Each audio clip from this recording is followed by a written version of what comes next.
An alleged sports betting scheme is sending shockwaves through the NBA. Authorities exposing tens of millions of dollars worth of rigged bets. The basketball league left to clean up this mess after players and coaches were linked to the scandal. Hall of Famer and head coach of the Portland Trail Blazers, Chauncey Billups, and Miami Heat forward Terry Rozier indicted on multiple gambling and fraud charges. Joining us now, Daniel Wallach, sports betting and gaming lawyer. Thank you so much for being here this morning. What is your reaction to these arrests, and how long does it appear that this investigation has been ongoing? Well, these are somewhat older events. I mean, the Terry Rozier allegations were reported by the Wall Street Journal 6 months ago, involved games that took place in 2023, and the NBA had already done an investigation and cleared them. So it's somewhat of a little surprising development that the FBI decided to make a cause celeb over allegations that were relatively old and tied that in with poker allegations. But make no mistake about it, Jessica, these are very serious charges.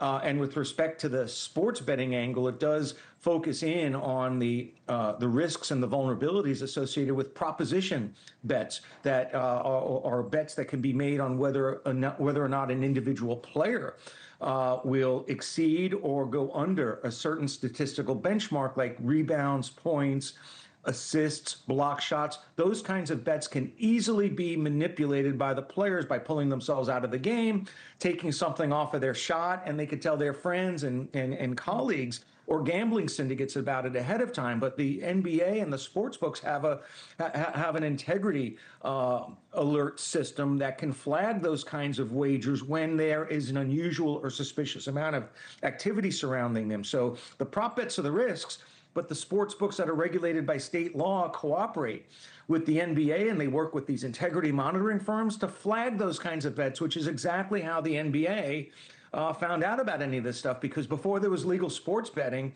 everything was offshore. It was the mafia, it was the book, it was Antigua, Costa Rica. You wouldn't learn about any of it. So these temptations have existed since the beginning of time, but now we have the detection tools because of legal sports betting to be able to bring them out into the open. So I have to ask you this, but I'm kind of laughing because I was going to ask you, are you surprised that it involves, multiple members of 4 New York Italian crime families? But I'm guessing your answer is going to be no. This all makes sense. It all kind of lines up and follows the script.